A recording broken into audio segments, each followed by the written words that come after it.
सत्सङ्गत्वे निस्सङ्गत्वं निस्सङ्गत्वे निर्मोहत्वं निर्मोहत्वे निश्चलतत्वं निश्चलतत्वे जीवन्मुक्तिः पुनरपि जननं पुनरपि मरणं पुनरपि जननी जठरे शयनम् इह संसारे बहुदुस्तारे कृपया पारे पाकि मुरा.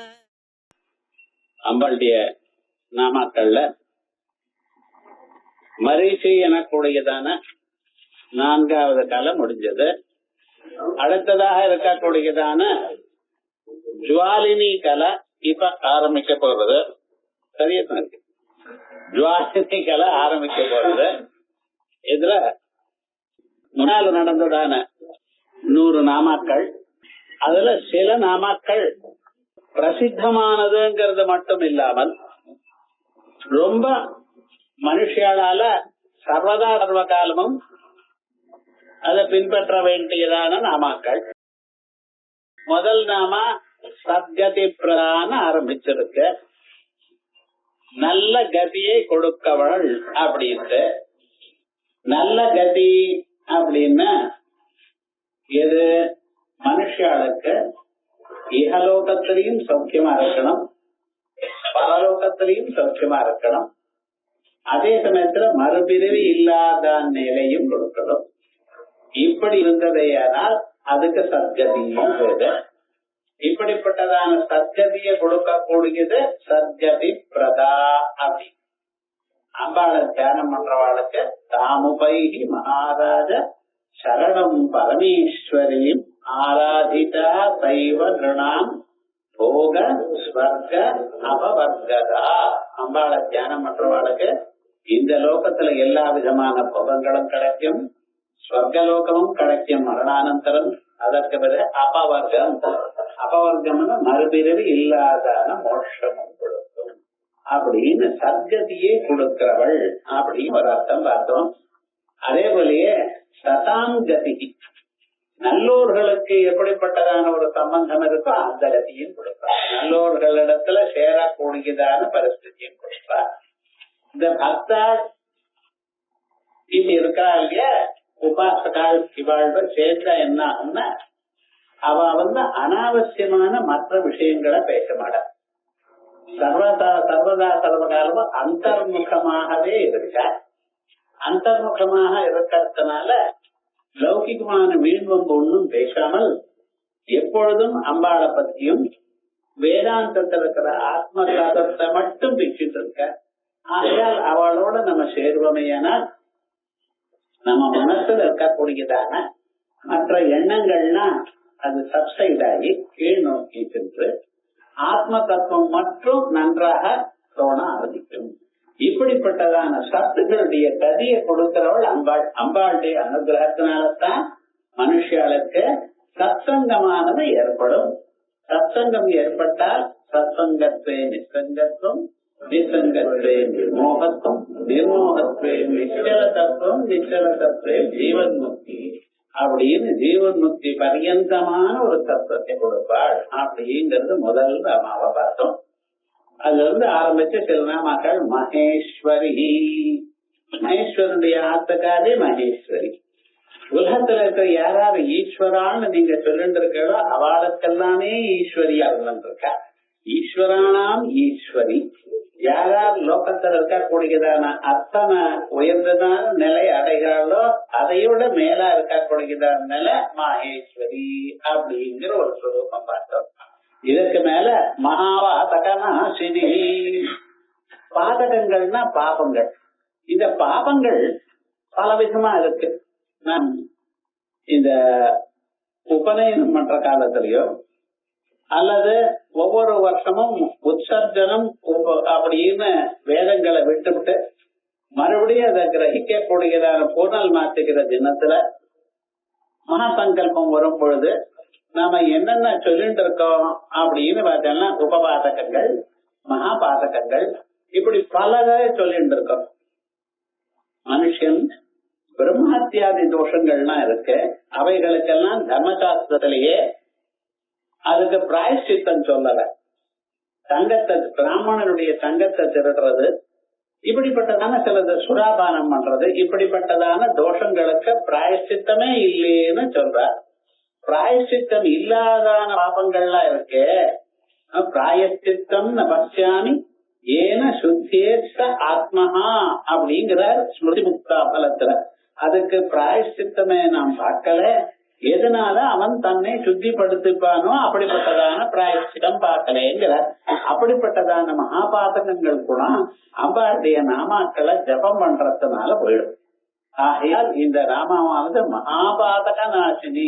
எப்படிப்பட்டதான பாபங்கள் பண்ணின போதிலும் அத்தனை பாபங்களும் நாமஸ்மரணத்தினாலேயே போறது. இந்த மந்திரத்தினால சொல்லணுமாங்கிற அபிப்பிராயத்துல மகாபாதக நாசினின்னு 213வது நாமா பார்த்தோம்.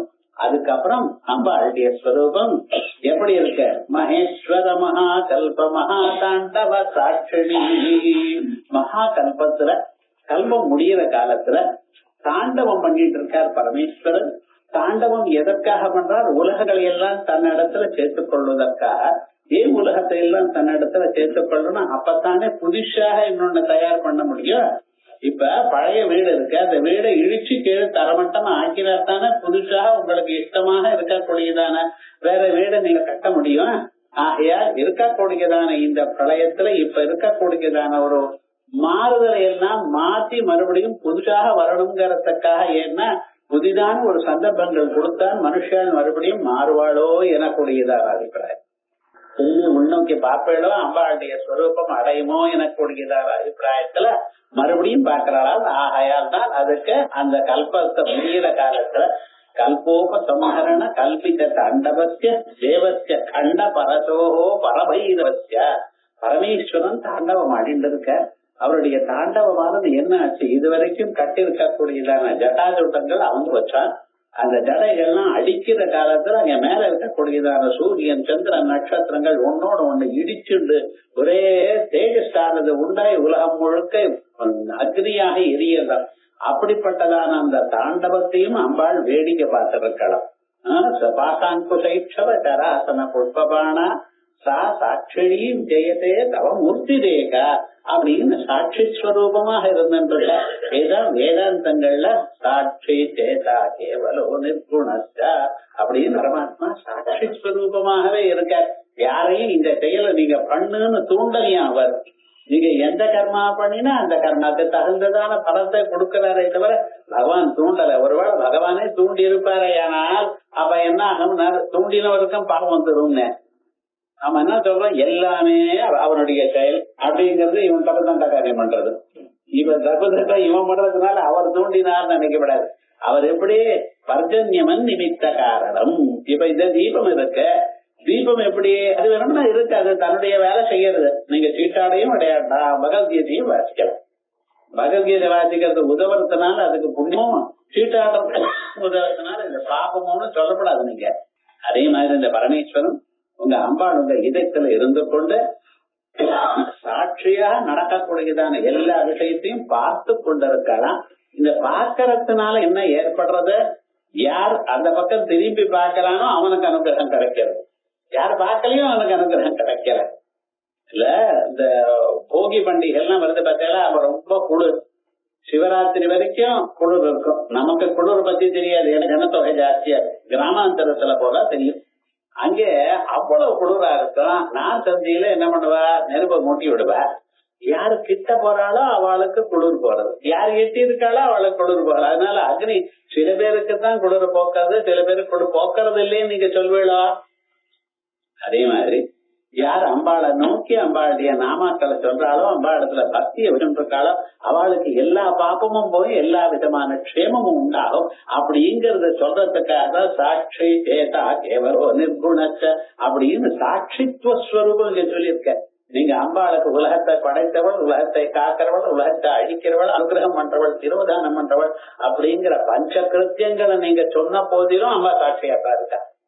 சாட்சியாக இருக்கக்கூடியதான் தன்மை அது ஒரு நாளும் அழியவில்லை அப்படின்னு சொல்லி அதுக்கப்புறம் சதுஷ்டி கலா ராத்யா சதுஷ்டி கலாமகி. இந்த கலையில இருக்கக்கூடியதான ஒரு விசேஷமான நாம 64 கலைகள்னாலையும் 64 விதமான உபச்சாரங்களோட இருக்க. சதுஷ்டி உபச்சார 64 உபச்சாரங்கள் விசேஷமாக நம்ம பார்த்தோம். ஆவாகனத்திலிருந்து ஆரம்பிச்சு ஒவ்வொரு உபச்சாரமான என்னென்ன பண்ண முடியும். ஏன்னா நீங்க சாதாரணமாக தைனந்தினிகமான பூஜையில ஷோடசோபச்சாரம் தான் பண்ணிட்டு இருக்க.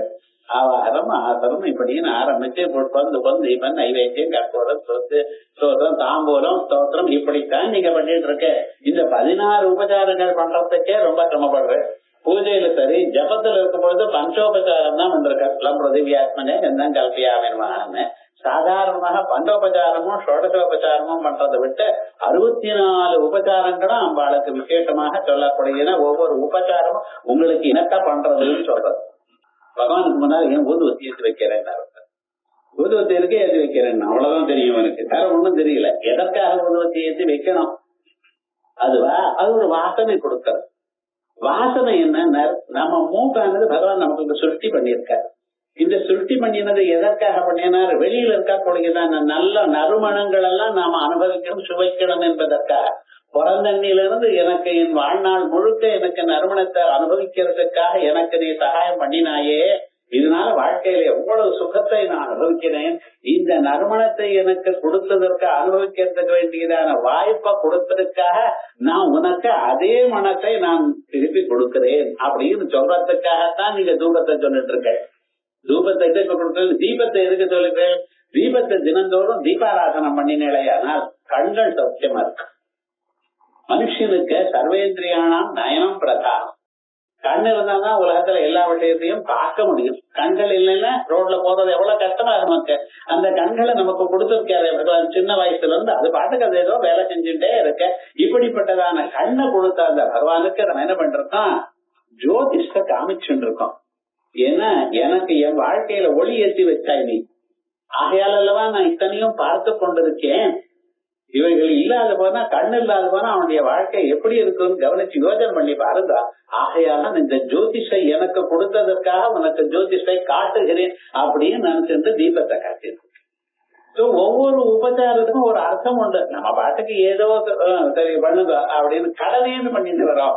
அப்படி இல்லை. நீங்க பகவானுக்கு பூஜை பண்ணும் பொழுது இவ்வளவு நீங்க எனக்கு சகாயம் பண்ணிருக்கலே, வாழ்நாள் முழுக்க எனக்கு சகாயம் பண்ணி கொண்டிருக்கல, நான் உங்களுக்கு என்னத்தான் பண்ண முடியும் எனக்கூடியதான எண்ணத்துல பகவானுக்கு நம்மளுடைய நன்றியை காட்டக்கூடியதான் உபச்சாரம்னு பேர்.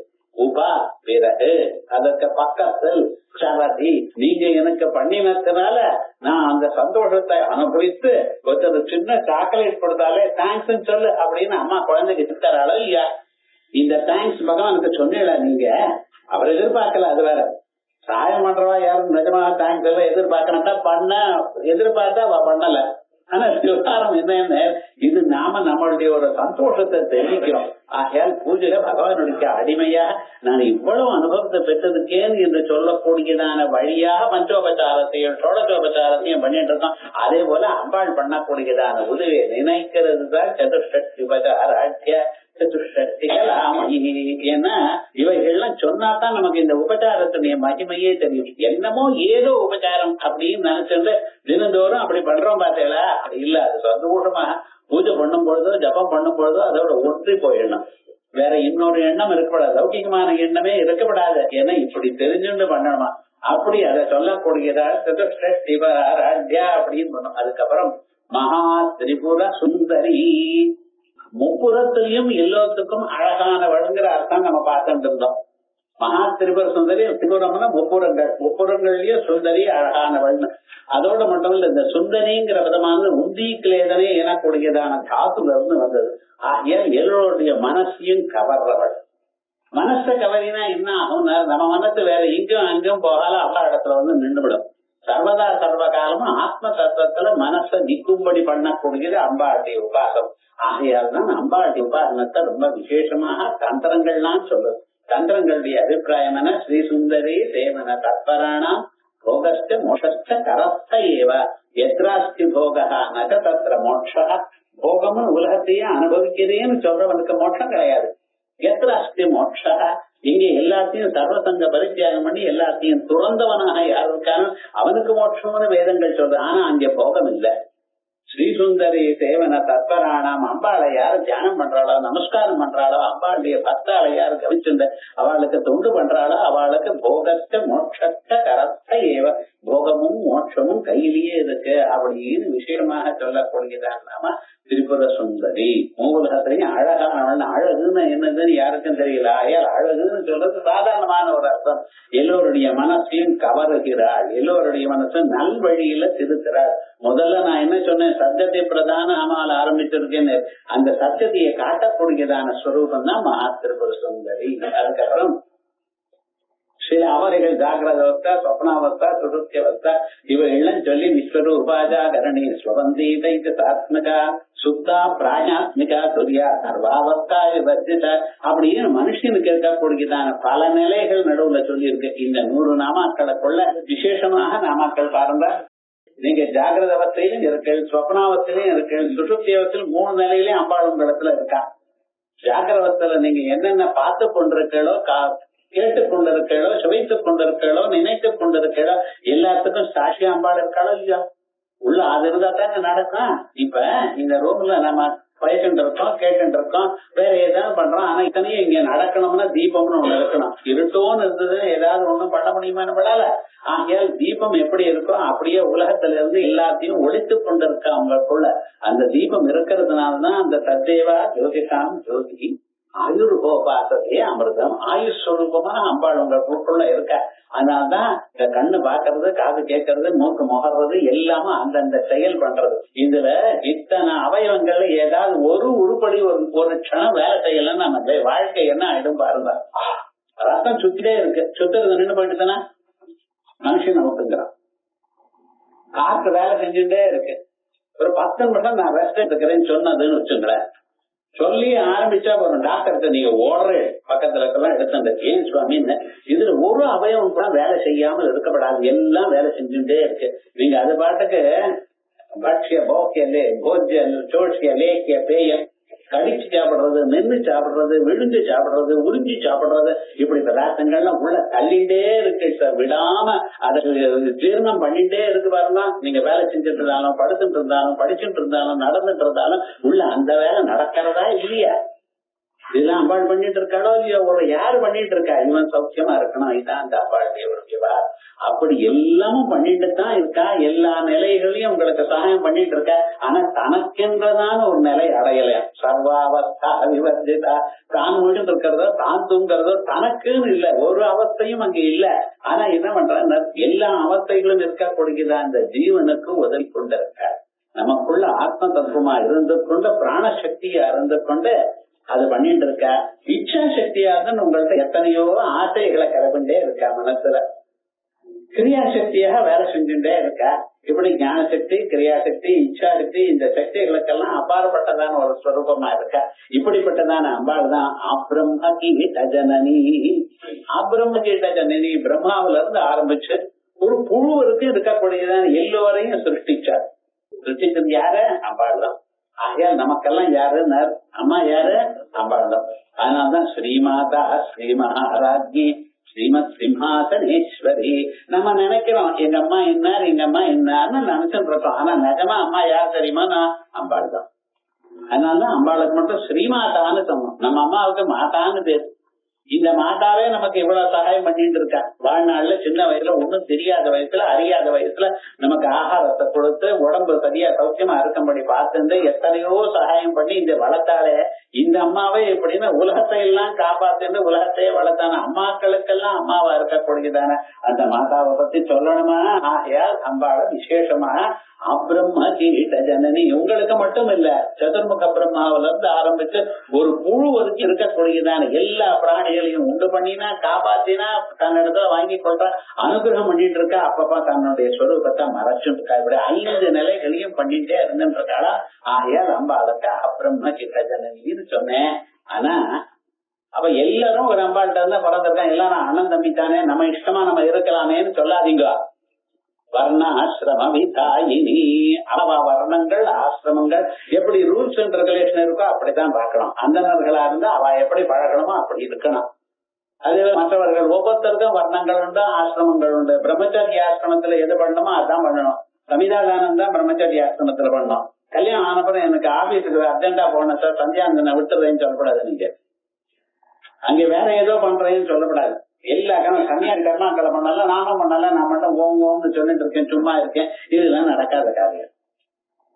யாராருக்கு என்னென்ன விதிச்சிருக்கோ அந்த ரூல்ஸ் பிரகாரம் அவளை இருக்கணும். அப்படி காப்பாத்துன்ற கிளம்பர்னா சிரமவி தாயினி இப்படின்னு சொன்னு வரிசையாக பத்மாசனா பகவதி பத்மநாபகோதரி உண்மேஷ நிமிஷோத்பன்ன விபன்ன பவனாவலி சஹசிர தீர்ஷவதனா சஹசிராட்சே சஹசிரபாத் அப்படிங்கிற 2 மந்திரங்கள்ல பஞ்சதசி மகாமந்திரத்தை சொன்னார்.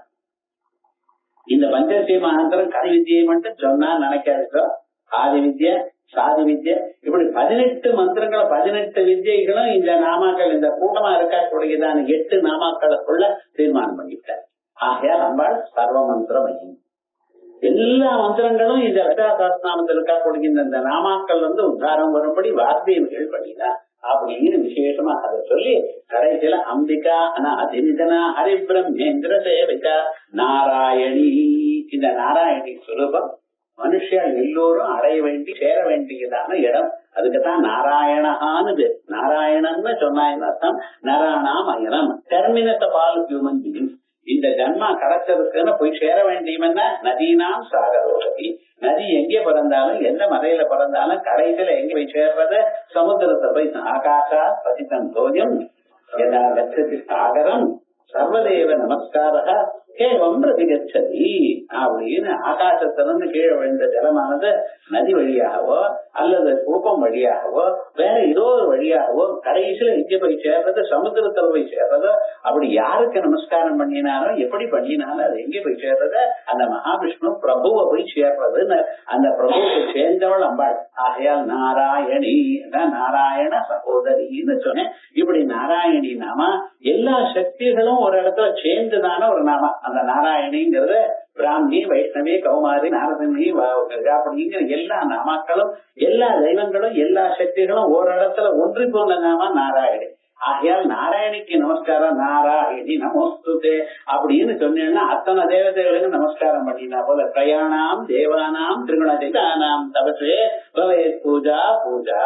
3 தேவதைகளுக்கு அம்பாள் கால நீங்க வணங்கினால் அம்பாளுக்கு மட்டும் வணங்கலையா, பிரம்ம விஷ்ணு ருத்ராவுக்கும் இந்திராதிகளுக்கும் வழங்கிட்டு இருக்கலாம். ஏன் சுவாமி, அவன் அம்பாளுடைய பாதத்துல இவ இருக்கா. நீங்க அம்பாள் பாதத்துல புஷ்பம் போட்டல, ஏன்னா இவளுடைய தலையில போய் புஷ்பம் விழாது. அவளும் பாக்குறாளா, யாரா என் மேல புஷ்பம் போட்டது?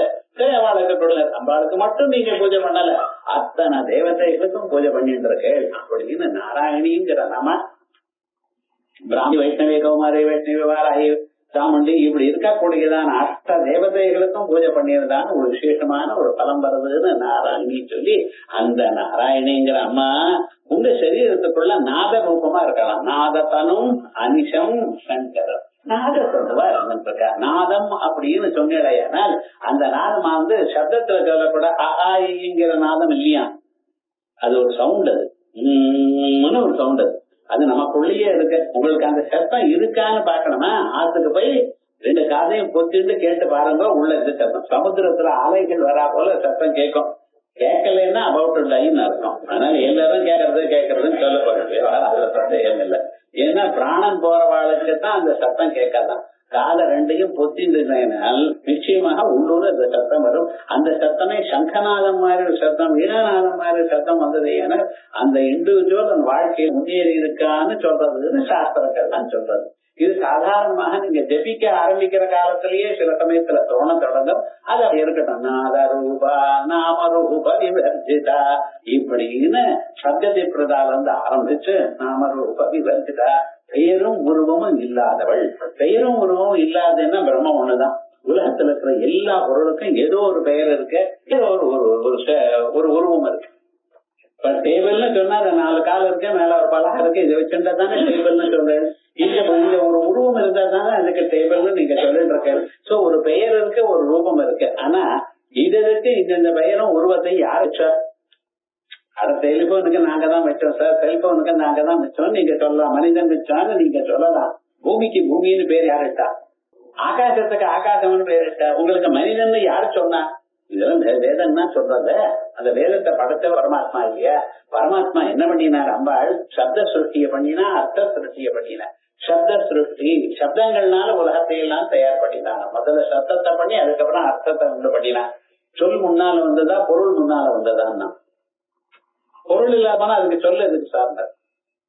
அப்ப சொல்ல இருந்தா சார் பொருளை பத்தி சொல்லலாமா? என்னத்த பண்றது? சொல்லு முன்னாலேயே, பொருள் முன்னாலேயே, முட்டை முன்னாலேயே, வாத்து முன்னாலேயே, வேதம் முன்னாலேயே, மரம் முன்னாலேயே இப்படின்னு சொல்லிட்டே இருப்பேன் நீங்க. ஆனா விவகாரம் என்னன்னா, வேதம் சொல்றது சப்த சுட்டியில இருந்து அர்த்த சுட்டி வருது. எல்லாத்துக்கும் பதில் சொல்லிடு. அதே போல சாந்தோக்கிய படத்துல முதல்ல பிராணிய சிருஷ்டி பண்ணினார். அந்த பிராணிய சிருஷ்டி பண்ணினா அதுல இருந்து ஆரம்பிச்ச அண்டத்தை சிருஷ்டி பண்ணினார். முதல்ல வார்த்தை முன்னாலேயே, இது முட்டை முன்னாலேயான வார்த்தை முன்னாலே வேதம் சொல்லியிருக்க. சோ உங்களுக்கு தெரியாத எத்தனை கேள்விகள் உண்டோ அத்தனை கேள்விகளுக்கு சமாதானம் வேதம் சொல்லணும். வேதத்தை வாசிச்சாதான் புரியும். அப்படி அந்த வேதங்களுக்கு ஸ்ருதி சீமந்த சிந்தூரி கிருத பாதாப்தூலிகா அப்படின்னு வேத மாதாக்கள்லாம் யாருடைய பாதத்துல விழுந்து சேவிக்கிறாளோ அம்பாளுடைய பாதத்திலிருந்து ஏற்பட்டதான அந்த பொடி இருக்கிறதுல அது அவளுடைய நெத்தி முட்டா வருடுல இருக்கக்கூடியதான முட்டா வந்து சேர்ந்திருக்கா. அப்படிப்பட்டதான அம்பாளுக்கு நாம வணங்குவோம்னு இந்த மரிச்சிக்கெல்லாம் 300 நாட்கள் அது வரைக்கும் ஆயிருக்கு. இதுக்கப்புறம் வேண்ட 4வது சதகம் இப்ப சொல்லக்கூடியதான சதகம் மேல இருக்கிறது. என்ன, சில கிளாஸுக்கு சில பேர் வராம விட்டு போயிருப்பார். ஆனா முக்கியமான நாமாக்கள் அவளுக்கு மனசுல பதிக்கணும். அவளுடைய அனுகிரகம் பரிபூர்ணமா வரணும் அப்படின்னு சொல்லிட்டு இது போல ஒரு சந்தர்ப்பம் கிடைக்கிறது கஷ்டம். இந்த லலிதா சஹஸ்ரநாமத்தை கேட்கறதுல ரொம்ப பாக்கியம் இருக்கணும். பகுஜன்மாக்கள்ல பண்ணியதான புண்ணிய வசத்தினாலதான் இதை பார்க்க முடியும். நம்ம இந்த ஜென்மாவில் ஒன்னும் புண்ணியம் பண்ணினா போல தெரியல. என்னதான் பண்ணியிருந்தாலும் இவ்வளவு பெரியதான ஒரு மகத்தரமான ஒரு வாய்ப்பு கிடைக்கிறது கஷ்டம். அது குருவனுக்கு நமக்கு கிடைச்சிருக்கு. ஆகையால் அதுல ஏதாவது சில நாமாக்கள் விட்டு போயிருந்தாலும் அந்த நாமாக்களுடைய முக்கியமான நாமாக்களுடைய அர்த்தத்தை பார்த்தோம். இனிமேல் ஆரம்பிச்சு